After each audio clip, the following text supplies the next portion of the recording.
بسم الله الرحمن الرحيم. اللهم صل وسلم وبارك على سيدنا محمد وعلى آل سيدنا محمد. النهاردة هنعمل صنف جديد من الفراخ اللي هو الناجتس، وهو ادي مقاديره قدامنا: نص كيلو فراخ، ومعلقة ونص كوباية بقسماط، ومعانا معلقتين كبار دقيق، ومعلقة نشا، والبهارات بتاعتي: التوم باودر والبصل باودر والملح والفلفل والبابريكا. وابدأ انا زي ما احنا شايفين كده اهو، هبدأ افرم اللحمة الفراخ واجهزه. وطبعا بحط الفراخ جزء جزء كده زي ما احنا شايفين لحد ما بنتهي من فرمه كويس كده وتنعيمه بيبقى ناعم. ضفت معلقة ملح فلفل، برضو بضيف البهارات: البابريكا، توم باودر، بصل باودر، بهارات الفراخ، والدقيق والنشا، معلقتين الدقيق ومعلقة النشا، وبعجنهم كويس خالص خالص كده زي ما احنا شايفين. وبضيف نص كوباية بقسماط.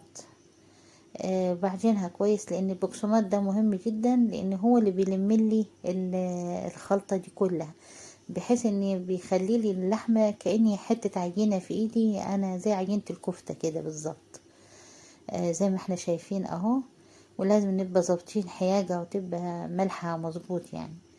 وابدأ بعد كده اجهز قطعة الفراخ في ايدي كده، بسويها وبشكلها زي ما احنا شايفين كده اهو.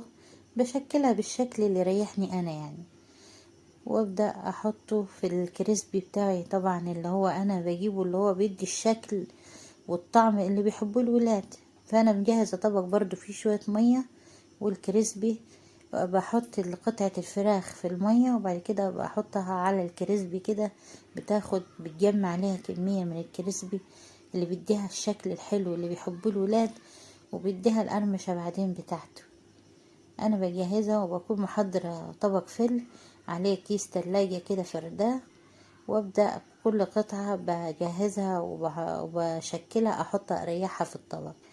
الكلام ده كله بعمل وبشكل لحد ما بنهي المقدار بتاعي، وهو بنفس الطريقة اللي احنا شايفينها دي التشكيل بتاعه.